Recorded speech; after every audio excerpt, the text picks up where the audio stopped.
Indicted lawyer John Eastman appeared with Laura Ingraham and just confessed?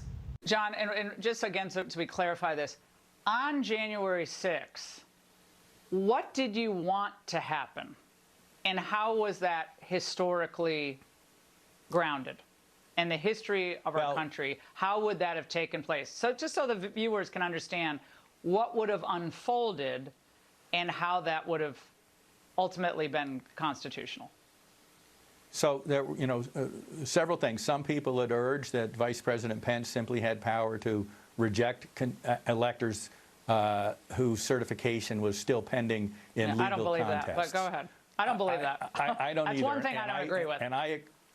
And I explicitly told Vice President Pence in the Oval Office on January 4th that even though it was an open issue, under the circumstances we had, I thought it was the weaker argument, and it would be foolish to exercise such power even if he had it. What I recommended, and I've said this repeatedly, is that he accede to requests from more than 100 state legislators in the swing states to give them a week to try and sort out the impact of what everybody acknowledged was illegality in the conduct of the election. I don't think everyone acknowledged it. Yeah, not everyone acknowledged it, but that was the argument that was being made, obviously.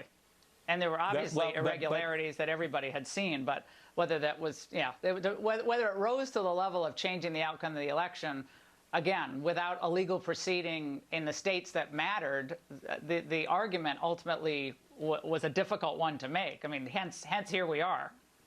That's the crime. You're wanting to block the certification. It's called obstruction of an official proceeding. And whether or not you believe that the election was stolen, you can't do that. And I like how Laura tries to cover herself and Fox News there by saying that the irregularities didn't really rise to the level of changing the outcome of the election, which is true. There was no outcome determinative fraud. Sounds like Fox News learned a thing or two about their $700 million settlement with Dominion. And yeah, there's no doubt that Jack Smith and Fani Willis will use this interview as evidence against John Eastman. Only the best people, huh?